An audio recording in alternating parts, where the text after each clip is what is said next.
पेश करते हैं हिमाचल प्रदेश की प्रमुख खबरें।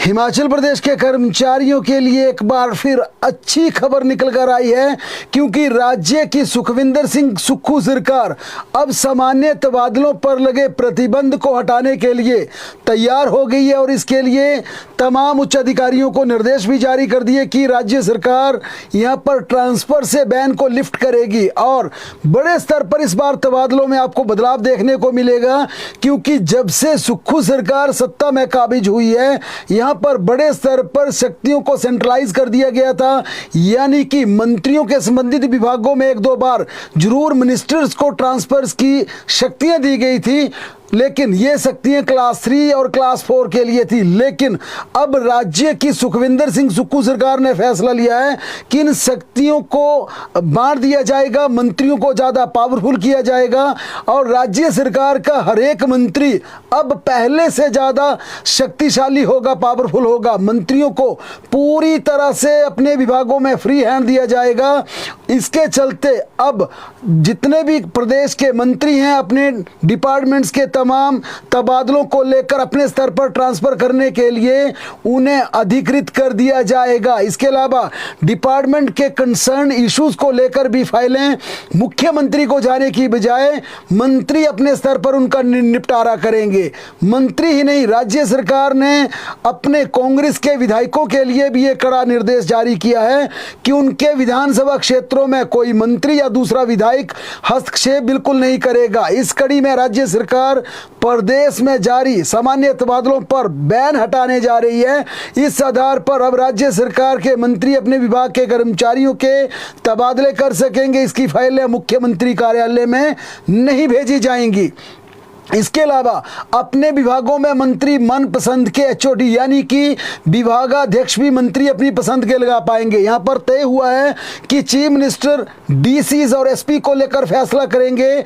विभागीय प्रशासनिक सचिव की तैनाती का अधिकार मुख्यमंत्री के पास होगा, लेकिन अपने विभाग में जो विभाग का अध्यक्ष होगा, डायरेक्टर होगा, डिप्टी डायरेक्टर होगा, ज्वाइंट डायरेक्टर होगा, डिस्ट्रिक्ट के अधिकारी होंगे, निचले अधिकारी होंगे, उन तमाम अधिकारियों को मंत्री अपने पसंद के अनुसार उनकी तैनाती कर पाएंगे।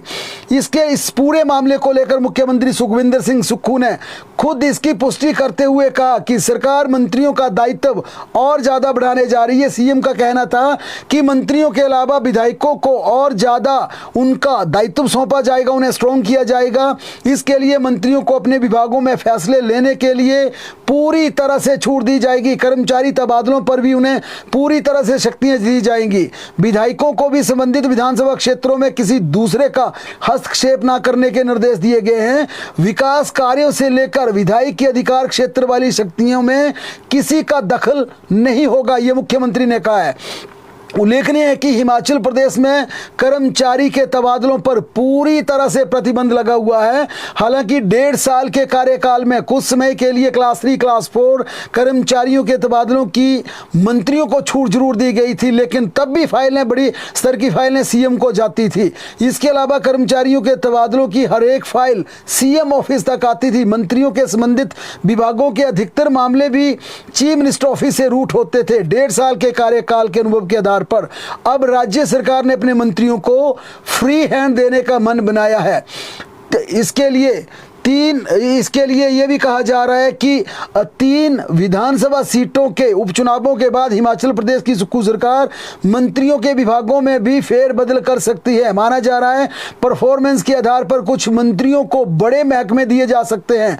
चर्चा है कि सीपीएस के कोर्ट में विचाराधीन मामले का फैसला आने के बाद मंत्रिमंडल का विस्तार भी संभव है। सुक्खू सरकार ने अभी एक मंत्री पद खाली है और माना यह जा रहा है कि अब माना जा रहा है कि राज्य में जो एक मंत्री पद खाली है उसके लिए यहां पर पूरी तरह से भिड़ंत चली हुई है, पूरी तरह से लॉबिंग चली हुई है।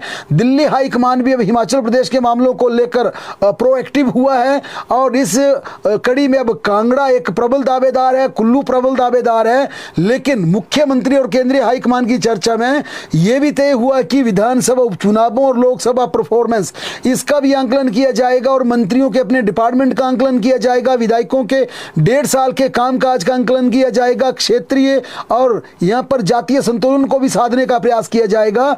इस आधार पर कैबिनेट का एक्सपेंशन और उसके साथ साथ रीशेफलिंग, ये महत्वपूर्ण 2 कड़ियां हैं। राज्य में लोकसभा चुनावों से पहले कर्मचारी तबादलों पर पूरी तरह से प्रतिबंध था, क्योंकि हिमाचल प्रदेश में लोकसभा चुनावों से ही करीब 2-3 महीने पहले ये प्रतिबंध लगा दिया गया था, लेकिन अब इसे लिफ्ट करने की प्लानिंग हो चुकी है और इसके बाद संबंधित मंत्री अपने विभागों में बिना रोक टोक के अपने स्तर पर कर्मचारी अधिकारियों के तबादले कर सकेंगे। हालांकि इसके लिए संबंधित विधायकों की सहमति मंत्रियों को भी लेना बेहद जरूरी होगी। भाजपा के नालागढ़ से चुनाव प्रत्याशी केएल ठाकुर के नामांकन एवं आशीर्वाद रैली में आज भाजपा प्रदेशाध्यक्ष पूर्व केंद्रीय मंत्री एवं सांसद अनुराग ठाकुर और हिमाचल प्रदेश के नेता प्रतिपक्ष जयराम ठाकुर उपस्थित रहे। इस मौके पर रैली को संबोधित करते हुए नेता प्रतिपक्ष जयराम ठाकुर ने कहा कि उनके मंत्री 2 गज जमीन को लेकर इस्तीफा दे रहे हैं, मंत्रिमंडल से रोते बिखलते हुए बाहर निकल रहे हैं। कांग्रेस अध्यक्ष काम की गुहार लगा रही हैं, इसमें हमारा कोई दोष नहीं है, दोष किसमें है ये जनता जानती है। उन्होंने कहा कांग्रेस पार्टी जनमत पूरी तरह खो चुकी है, मुख्यमंत्री अपनी सीट तक नहीं बचा पाए। नदौन से भी लोकसभा में यहां पर भारतीय जनता पार्टी को बढ़त हासिल हुई। जयराम ठाकुर ने कहा कि विधानसभा उपचुनाव में जहां कांग्रेस की 6 सीटें थी, अब घटकर 4 रह गई हैं, यानी कि 2 सीटें जो कांग्रेस की थी उसे भारतीय जनता पार्टी ने अपने पक्ष में कर लिया है। राज सत्ता तो उनके हाथ से निकलती जा रही है। भारतीय जनता पार्टी नालागढ़ जीतेगी, उसके बाद हिमाचल प्रदेश में सरकार बनाएगी। यानी कि जयराम ठाकुर ने आज फिर दोहराया कि अब इस उपचुनाव के बाद हिमाचल प्रदेश में भारतीय जनता पार्टी की सरकार बनेगी। पहले भाजपा ने कहा कि 4 जून को नतीजों का इंतजार कीजिएगा, हिमाचल में भी नई सरकार बनेगी और केंद्र में मोदी की सरकार बनेगी, 2 सरकारें बनेगी। अब 4 जून बीत गया, 3 उपचुनाव हो रहे हैं। फिर जयराम ठाकुर ने कहा है कि आप नालागढ़ के नतीजे देखिए, यहां से भाजपा जीतने वाली है और इन नतीजों के बाद फिर भारतीय जनता पार्टी यहां पर सरकार बनाएगी। जयराम ने कांग्रेस प्रत्याशी पर तंज कसते हुए कहा कि कांग्रेस के प्रत्याशी तो यहां के रहने वाले ही नहीं है, यहां की जनता को लोकल का साथ चाहिए, लोकल को चुनना है। बहरहाल उधर चुनावी रण में कमलेश ठाकुर उतर आई है। मुख्यमंत्री की धर्मपत्नी कमलेश ठाकुर ने आज अपना चुनाव प्रचार देरा पहुंचकर शुरू कर दिया। नामांकन उनका कल भरा जाएगा, लेकिन इससे एक दिन पहले जगह जगह कमलेश ठाकुर का जोरदार स्वागत हुआ। इस दौरान उन्होंने ठाकुर द्वारा लक्ष्मी नारायण मंदिर चिनौर में माथा टेकने के बाद अपना चुनाव अभियान शुरू किया। बाद में उन्होंने माता बगलामुखी में भी अपना शीश निभाया। कमल ठाकुर इस दौरान तमाम कांग्रेस के कई बड़े समर्थक वहां पर मौजूद थे, भारी संख्या में उनका वेलकम करने के लिए लोग पहुंचे थे। कमलेश ठाकुर का मायका वहां पर है और उन्होंने जिस अंदाज में आप जनता का अभिवादन स्वीकार किया, उन्होंने ये कहा कि ये मेरा सौभाग्य है कि मैं अपने इलाके के लिए कुछ करने के लिए आई हूं। उन्होंने कहा कि आम जनता की हर समस्या का समाधान किया जाएगा। साथ में कमलेश ठाकुर ने सबसे बड़ी बात कही कि मेरा मायका यहां पर है और बेटी अपने मायके में आई है, अपने मायके वालों का आशीर्वाद लेने आई है, उनकी ब्लेसिंग लेने आई हैं। उन्होंने कहा कि राजेश शर्मा, डॉक्टर राजेश शर्मा मेरे भाई हैं, वो भी मेरी जीत के लिए काम करेंगे, वे भी मेरा समर्थन करेंगे। उन्होंने कहा कि देरा का हर युवक, हर व्यक्ति मेरा भाई है, हर युवती, हर महिला मेरी बहन है, माँ है, उनका मुझे ब्लेसिंग की बेहद जरूरत है। उन्होंने डॉक्टर राजेश को लेकर भी कहा कि मेरे भाई हैं और मुझे पूरा भरोसा है कि मेरी जीत में पूरी तरह से जुट जाएंगे और यहां से देरा के विकास की नई गाथा लिखी जाएगी। जाहिर तौर पर जिस प्रकार का स्वभाव है, जिस प्रकार की उनकी अपनी शैली है कमलेश ठाकुर की, वह जनता के साथ जिस प्रकार कनेक्ट कर रही हैं, धीरे धीरे अब देरा में जमने शुरू हो गई हैं। उधर चौधरी चंद्र कुमार को बागी हुए डॉक्टर राजेश शर्मा को मनाने का जिम्मा सौंपा गया है। कृषि मंत्री चंद्र कुमार ने कहा कि वे जल्द राजेश शर्मा से बात करेंगे, उन्हें पूरा भरोसा है कि राजेश शर्मा चुनाव नहीं लड़ेंगे। उन्होंने कहा कि राजेश शर्मा कांग्रेस के सच्चे सिपाही हैं। पार्टी ने सर्वे के आधार पर मुख्यमंत्री की पत्नी कमलेश ठाकुर को टिकट दिया है। राजेश शर्मा को भी देरा से एक बार टिकट दिया गया था। उन्होंने कहा कि यह मान लेना चाहिए कि राजेश शर्मा को भी कंसीडर किया गया था, उनको भी टिकट दिया गया था। बेशक राजेश शर्मा के तल्ख तेवर के बाद कांग्रेस नेता उनसे बात नहीं कर पा रहे हैं, मगर भारतीय जनता पार्टी के नेता राजेश शर्मा से तार भिड़ाने की पूरी कोशिश कर रहे हैं। बीती शाम पूर्व मंत्री विपिन सिंह परमार, देरा से भाजपा के प्रत्याशी होशियार सिंह और भाजपा के कद्दावर नेता राकेश जम्वाल राजेश शर्मा का हाल पूछने के लिए सिविल अस्पताल पहुंच गए, क्योंकि पिछले कल बीपी कम होने के कारण राजेश शर्मा को अस्पताल में भर्ती करवाया गया था। लेकिन आज एक बड़ा घटनाक्रम ये है, बड़ी ब्रेकिंग देरा को लेकर ये है, पिछले कल डॉक्टर अजय शर्मा ने कहा था कि मैं आज यानी कि 20 तारीख को अपना नामांकन पत्र दाखिल करूंगा, लेकिन 6 बज चुके हैं, डॉक्टर अजय शर्मा ने अपना नामांकन पत्र दाखिल नहीं किया। बताया जा रहा है कि ऊना कहीं एक आस्था के चलते, एक धार्मिक आस्था के चलते आशीर्वाद लेने के लिए गए हैं, ब्लेसिंग लेने के लिए गए हैं। उनके समर्थकों ने ऑफ द रिकॉर्ड जरूर बताया कि डॉक्टर अजय शर्मा कल नामांकन भरेंगे, लेकिन खुद राजेश शर्मा की माने तो पिछले कल उन्होंने आज के लिए नामांकन भरने के लिए कहा था। आज हमने भी डॉक्टर अजय शर्मा से संपर्क करने का प्रयास किया, लेकिन हमारी बात नहीं हो पाई। उनके करीबियों से भी हमने संपर्क करने का प्रयास किया, लेकिन बात नहीं हो पाई। और बताया यह जा रहा है कि उनके नामांकन को लेकर पूरी तरह से सस्पेंस बन गया है, क्योंकि राजेश शर्मा की माने तो उन्होंने पिछले कल यह दावा किया था कि आज नामांकन भरा जाएगा, लेकिन नामांकन नहीं भरा गया है आज। लेकिन फिर भी कल का दिन महत्वपूर्ण है। अगर कल 5 बजे तक वाकई राजेश शर्मा नामांकन नहीं भरते हैं, फिर ये कमलेश ठाकुर के लिए बड़ी राहत भरी खबर होगी। लेकिन कल उनका नामांकन होता है, फिर यह माना जा सकता है कि देरा का चुनाव पूरी तरह से रोचक हो जाएगा, दिलचस्प हो जाएगा।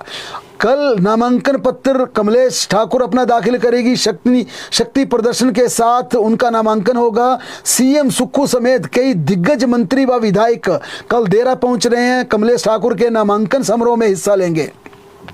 मुख्यमंत्री सुखविंदर सिंह सुक्खू आज ऊना और हरोली में 7 विभिन्न परियोजनाओं का लोकार्पण और शिलान्यास करने के लिए पहुंचे थे। उन्होंने ऊना जिला के पेखूबेला में Himachal Pradesh power corporation limited द्वारा निर्मित 32 मेगावाट की पेखूबेला और ऊर्जा परियोजना प्रदेश को समर्पित की। मुख्यमंत्री ने इस सौर परियोजना का शिलान्यास 2 दिसंबर 2023 को किया था।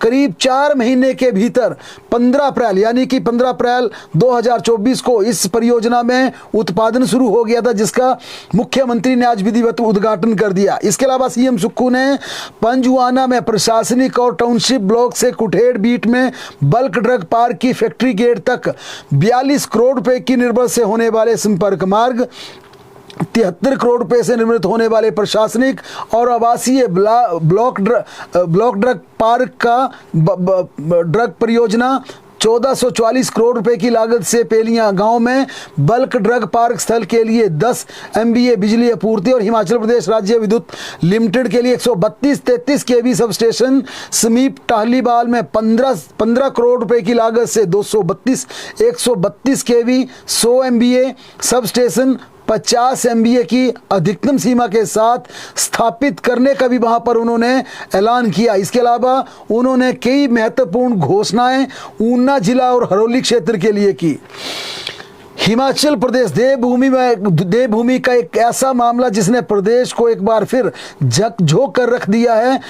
एक ही स्कूल की 11 बच्चियों के साथ यौन उत्पीड़न का मामला आया है। हिमाचल प्रदेश के इस मामले को लेकर समूचा प्रदेश पूरी तरह से नम है, पूरी तरह से सदमे में है। और इस पूरे मामले की बात की जाए तो राज्य का एक सीनियर सेकेंडरी स्कूल है और स्कूल के बाहर एक शख्स वहां पर दुकान करता है, और उस दुकान पर जब बच्चियां कोई सामान लेने जाती है, चाहे वो स्टेशनरी का हो या खाने का सामान हो, तो दुकानदार बच्चियों को दुकान के भीतर बुलाकर उनसे गलत हरकतें करता था। ये पूरा मामला समझने की कोशिश करते हैं। दरअसल में आरोपी ने स्कूल के बाहर दुकान खोल रखी थी। आरोपी जब भी छात्राएं सामान लेने के लिए दुकान पर जाती थी, उनके अश्लील तरीके से उन्हें छूता था, उनके बॉडी पार्ट को गलत तरीके से टच करता था। पुलिस ने स्कूल की यौन उत्पीड़न समिति के अध्यक्ष की शिकायत पर पोक्सो एक्ट के तहत मामला दर्ज कर लिया और इसकी छानबीन की जा रही है। एफआईआर से पहले ही आरोपी सत्य प्रकाश मौके से फरार हो गया था। पुलिस ने उसकी तलाश शुरू कर दी है। वह एक चौपाल क्षेत्र का रहने वाला बताया जा रहा है और कुछ साल पहले भी मर्डर के केस में सजा काटकर बाहर आया था। आरोपी स्कूल के साथ दुकान चलाता था। उसके अलग अलग सामान लेने के लिए 7वीं से 11वीं तक की छोटी बच्चियां वहां जाती थी, जिसके साथ अश्लील हरकतें करता था। एक छात्रा ने ये बात स्कूल की हेड गर्ल को बताई। 15 जून को हेड गर्ल ने ये बात स्कूल की यौन उत्पीड़न समिति की अध्यक्ष टीचर को बताई। इसके बाद सेक्सुअल हरासमेंट कमेटी के सामने 11 छात्राओं ने ये बात कही कि उनके साथ भी दुर्व्यवहार किया गया है, यानी कि बैड टच उनके शरीर को किया गया है। बात कैसे सामने आती है? उनमें से 11 में से एक छात्रा को जब ये बुरा लगता है, वह हेड गर्ल को बताती है, हेड गर्ल टीचर को बताती है, टीचर इस मामले को कमेटी के सामने लेकर आती है कि इस बच्ची के साथ स्कूल के बाहर वाली दुकान में इस तरह की हरकत हुई है। मामला जब धीरे धीरे पूरे स्कूल में यह बात फैलती है, एक के बाद 2, 3, 4, 5, 11 बच्चियां इस मामले का खुलासा करती हैं कि उन्हें स्कूल के बाहर के दुकान वाले अंकल गलत तरीके से टच करते थे। बीते 18 जून को स्कूल प्रबंधन समिति एसएमसी की मीटिंग बुलाई गई। एसएमसी में यह मामला पुलिस को देने का निर्णय लिया गया। इस आधार पर पुलिस ने पिछली रात एफआईआर दर्ज की, पोक्सो एक्ट के तहत एफआईआर दर्ज की है। आरोपी इससे पहले ही हालांकि फरार हो गया था, लेकिन उसे शिमला से फरार होते हुए उसे गिरफ्तार कर लिया गया है, यानी कि शिमला विलासपुर सड़क मार्ग के समीप उस आरोपी को गिरफ्तार कर लिया है। अब उसे वापस थाने में ले जाया जा रहा है। इस पूरे मामले को समझने की कोशिश करें तो बच्चियां अक्सर दुकान पर सामान लेने जाती थी। अभी 11 बच्चियां सामने आई हैं जिन्होंने कहा कि अंकल उनके शरीर को भी गलत तरीके से टच करते थे। आरोपी की उम्र 53 साल अभी बताई जा रही है। पहले पुलिस विभाग में नौकरी कर चुका है। बताया जा रहा है कि एएसआई की नौकरी करता था और किसी पारिवारिक झमेले को लेकर उसने एक व्यक्ति को अपनी ही सर्विस रिवॉल्वर से शूट कर दिया था, यानी कि पहले भी हत्या कर चुका है, जेल काट चुका है और उसके बाद वापस आया है। लेकिन इस पूरे मामले को विस्तार से बताने के पीछे हमारी मंशा है कि जरूर अपनी छोटी बच्चियों को यह सचेत करें कि किस प्रकार से उन्हें कंडक्ट करना है। अगर कोई उन्हें गलत तरीके से टच करता है तो उस पर रिएक्ट करना है, उसकी शिकायत करनी है, चाहे वो स्कूल का टीचर हो, सहपाठी हो, दुकानदार हो या कोई भी व्यक्ति हो, बस में हो, कंडक्टर हो या कोई भी व्यक्ति हो।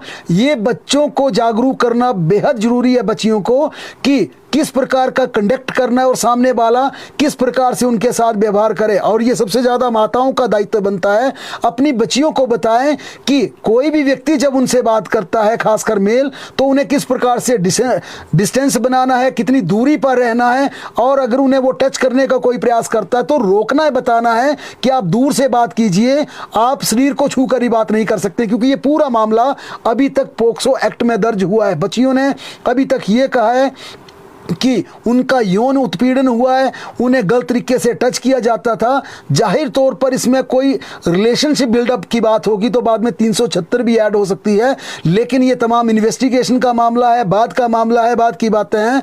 यहाँ पर इस मामले को लेकर हमने एजुकेशन डिपार्टमेंट से भी संपर्क करने की प्रयास की, शिक्षा मंत्री से हमने इस पर संपर्क किया।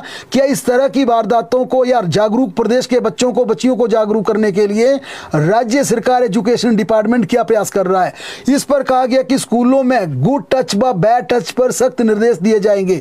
यानी कि एक तरफ आपको अपने परिवार में बच्चियों को समझाना है, दूसरी तरफ यहां पर डिपार्टमेंट और सरकार से भी हम बार बार इस मुद्दे को उठाएंगे कि आप स्कूलों में इस कार्रवाई कीजिए। आज जरूर जब इस मामले को हमने उठाया तो यह जरूर कहा गया कि इसमें आदेश जारी कर दिए हैं कि छात्रों से ऐसी हरकतें ना हो, इस पर जागरूक करने का प्रयास किया जाएगा। स्कूलों में काउंसलिंग सेल गठित किए जाएंगे। वरिष्ठ महिला शिक्षकों को छात्राओं की काउंसलिंग करने का जिम्मा दिया जाएगा। शिक्षा मंत्री रोहित ठाकुर ने भी कहा कि छात्राओं के साथ, हमारी बच्चियों के साथ इस प्रकार का दुर्व्यवहार ना हो, इस प्रकार के गंभीर मामलों को रोका जाए। इसे लेकर सरकार गंभीरता से विचार कर चुकी है। उन्होंने कहा कि आरोपियों के खिलाफ पहली बात हम सख्त कार्रवाई चाहेंगे, पुलिस सख्त से सख्त कार्रवाई करें। दूसरा उन्होंने कहा कि हिमाचल प्रदेश की सरकार अब सरकारी स्कूलों में जल्द मनोवैज्ञानिक शिक्षक भर्ती करेगी। इसके साथ साथ ये मामला कैबिनेट में भी लाया जाएगा ताकि बच्चियों के साथ इस प्रकार की हरकतें ना हो। जाहिर तौर पर वहां पर 11 स्कूल की बच्चियों ने ये हिम्मत दिखाई है, इनकी संख्या ज़्यादा भी हो सकती है।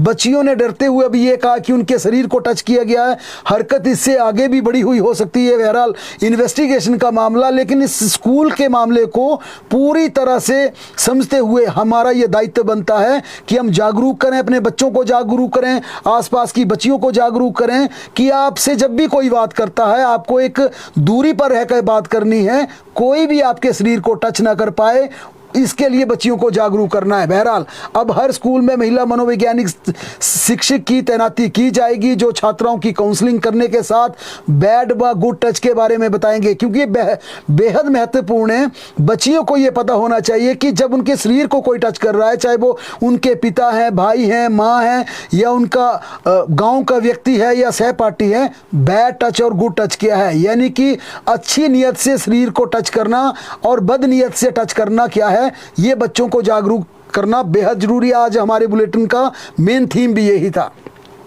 दूसरी खबरों का रुख करें तो पढ़ाई के साथ साल में 2 बार प्लेसमेंट का मौका मिलेगा। यूजीसी के सख्त आदेशों पर विश्वविद्यालय में यह व्यवस्था शुरू कर दी गई है। विश्वविद्यालय व कॉलेजों में प्लेसमेंट सेल अब विकसित किए जाएंगे। अतिरिक्त स्टाफ व ऑनलाइन सिस्टम रखने के आदेश दिए गए हैं। सभी राज्यों को बताना होगा कि साल में कितने छात्रों को पढ़ाई के साथ दी गई। पहली बार प्रदेश के शिक्षण संस्थानों में इस तरह की व्यवस्था लागू होगी। टीजीटी जेबीटी नियुक्ति, ये पिछले कल हमारी प्रमुख खबर थी और इसे लेकर आज समूचे प्रदेश से सैकड़ों टेलीफोन कॉल हिमाचल दस्तक को आए। इस पर पूरी तरह से स्पष्टीकरण या पूरी विस्तार से इसकी जानकारी मांगना चाहते थे। इस मुद्दे को लेकर आज एक बार फिर हमने शिक्षा मंत्री रोहित ठाकुर से बात की।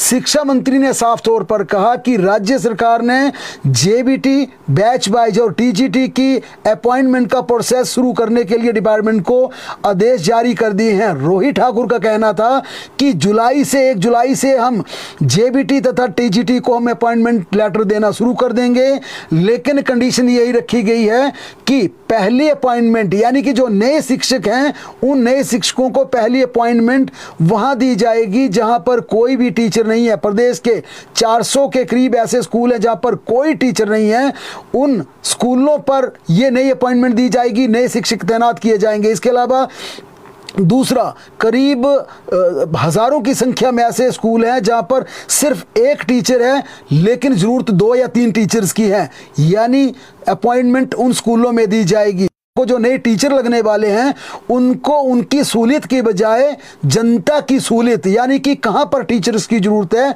उस आधार पर अपॉइंटमेंट देगी और ये अपॉइंटमेंट चुनावी बेला के बीच दी जाएगी। ये शिक्षा मंत्री रोहित ठाकुर ने कहा है। 1 जुलाई से हम अपॉइंटमेंट देना शुरू कर देंगे। बिलासपुर में दिन दिहाड़े आज एक गोलीकांड हुआ। बिलासपुर में कोर्ट रोड के समीप आज दिन दिहाड़े गोली चलाई गई। इस घटना में कांग्रेस के पूर्व विधायक बंबर ठाकुर पर हमला करने वाले मुख्य आरोपी सौरभ पटियाल उर्फ फांदी को गोली लगी है, जिसे तुरंत क्षेत्रीय अस्पताल में ले जाया गया जहां उसे स्थानीय एम्स में रेफर कर दिया गया।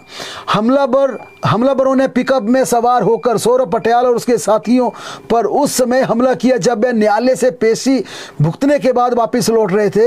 हमलावरों ने 2 राउंड फायर किए जिसमें एक गोली सौरभ के सीधे पैर में जा लगी। गोलीकांड के बाद हमलावर न्यायिक परिसर की ओर भागे जहां उनका एक साथी सौरभ के साथियों के हत्थे चढ़ गया। घटना की जानकारी मिलते ही सदर पुलिस की टीम मौके पर पहुंच गई। इस गोलीकांड के बाद न केवल बिलासपुर बल्कि आसपास के क्षेत्रों में भी थोड़ा सा सनसनी का माहौल बन गया। बता दें कि 23 फरवरी को हिमाचल प्रदेश कांग्रेस के वरिष्ठ नेता पूर्व विधायक बंबर ठाकुर पर कुछ लोगों ने हमला किया था, उन पर जानलेवा हमला किया था जिसमें वे लहूलुहान हुए थे और ये सौरभ पटियाल की गैंग उसमें जुड़ी हुई थी।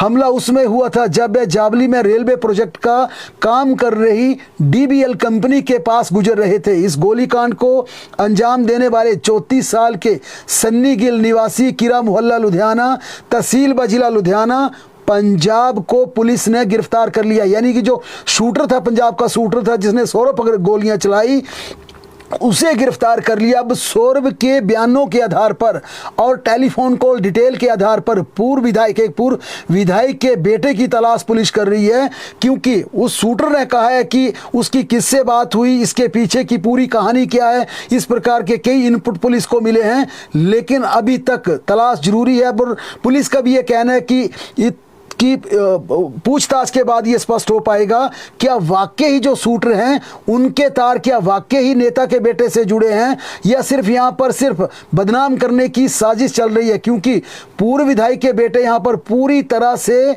शक के घेरे में आ गए हैं। और ये खुलासा जिस प्रकार से शूटर को गिरफ्तार किया गया या टेलीफोन कॉल डिटेल की बात की जाए, वहां पर ये जरूर पुलिस को इनपुट मिला है कि वहां पर बात जरूर हुई है, कोई लिंक जरूर जुड़ा है।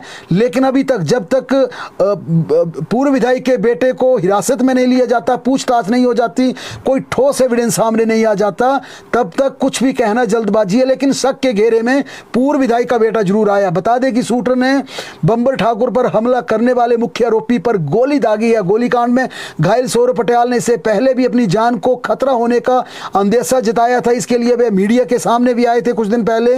उन्होंने कहा था कि उन्हें जान का खतरा, उन पर हमला हो सकता है। सुजानपुर में एक सड़क हादसा पेश आया। हमीरपुर और सुजानपुर में एक कार नियंत्रित होकर गहरी खाई में गिर गई। इस कार में कुल 3 लोग सवार थे और तीनों घायल हो गए हैं। घायलों का उपचार स्थानीय अस्पताल में करवाया गया। दुर्घटना सुजानपुर से लगभग 2 किलोमीटर पहले हुई। कार में 3 लोग सवार थे। जिला कांगड़ा के थुल के नजदीक द्रमन लाहड़ गांव के निवासी रतन चंद, उनकी पत्नी संतोष कुमार और उनका बेटा विशाल कुमार दिल्ली से अपने घर लौट रहे थे। पुलिस प्रशासन और दमकल के अधिकारी मौके पर पहुंचे और बचाव कार्य शुरू कर दिया। घायलों को दुर्घटनाग्रस्त गाड़ी से बाहर निकालने के बाद स्थानीय लोगों ने सुजानपुर अस्पताल में भर्ती करवाया। रतन चंद और उनकी पत्नी संतोष कुमारी का हमीरपुर अस्पताल में इलाज जारी है, जबकि विशाल कुमार को टांडा रेफर कर दिया। यानी पहले इन्हें सुजानपुर से हमीरपुर रेफर किया गया, फिर इनमें से एक को टांडा रेफर कर दिया गया। श्रीखंड यात्रा 14 जुलाई से शुरू हो गई और 27 जुलाई तक ये रहेगी। 27 जुलाई को अंतिम जत्था रवाना होगा। यात्रा को 5 सेक्टरों में बांटा गया है। इसमें प्रशासन ने पहली बार एसडीआरएफ का यूनिट यात्रा के अंतिम बेस कैंप पार्वती बाग तक तैनात किया है। ऑनलाइन पंजीकरण पोर्टल इसके लिए बनाया गया है और अगर आप इस तीर्थ यात्रा पर जाना चाहते हैं तो आप ऑनलाइन रजिस्ट्रेशन करवा सकते हैं। 24 जून से हिमाचल प्रदेश में भारी बारिश का अनुमान है।